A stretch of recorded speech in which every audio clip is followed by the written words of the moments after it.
ঈদুল ফিতরকে সামনে রেখে উৎসবের আমেজে জমে উঠেছে নরসিংদীর শেখেরচর বাবুরহাটের বৃহত্তম পাইকারি কাপড়ের বাজার। রমজানের মাঝামাঝি সময় থেকেই দেশের বিভিন্ন প্রান্ত থেকে পাইকারি ব্যবসায়ীদের ভিড়ে সরগরম হয়ে উঠেছে হাটের প্রতিটি গলি।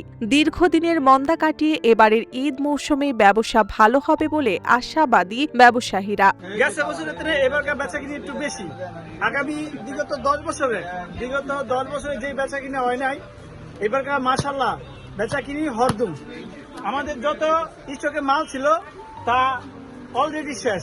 বর্তমানে সপ্তাহে রেডি করতেছি আর দিতেছি।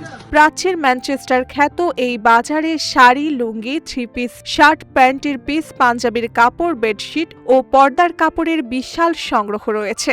স্থানীয় তাঁতপল্যের তৈরি কাপড়ের পাশাপাশি টাঙ্গাইলের শাড়ি, জামদানি ও কাতানের নতুন ডিজাইনেও সাজানো হয়েছে দোকানগুলো। ব্যবসায়ীরা জানান, কাপড়ের মান ভালো এবং দামও ক্রেতাদের নাগালের মধ্যে থাকায় বেচাকেনা বাড়ছে। সামনে বেচাকেনা কিরকম হয় সেটা জানি না, তবে হাটে বেচাকেনা প্রচুর আছে।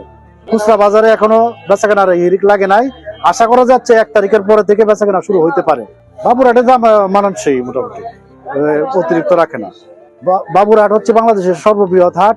এখান থেকে সব জায়গার লোকজন আইসা কেনাকাটা করে, এখান থেকে মাল নিয়ে আমরা মোটামুটি ভালোই লাভবান হই।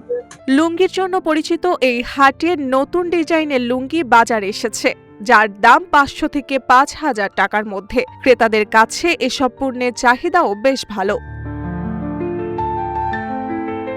ব্যবসায়ী ক্রেতাদের তথ্য মতে বাবুরহাটে প্রায় 5500 পাইকারি দোকান রয়েছে এবং প্রায় 50,000 মানুষের জীবিকা এই বাজারের উপর নির্ভরশীল। বর্তমানে প্রতি হাটে প্রায় 400 কোটি টাকার লেনদেন হচ্ছে। পুরো ঈদ মৌসুমে এখানে 2000 থেকে 2500 কোটি টাকার কাপড় বেচাকেনা হতে পারে বলে আশা করেছেন ব্যবসায়ীরা।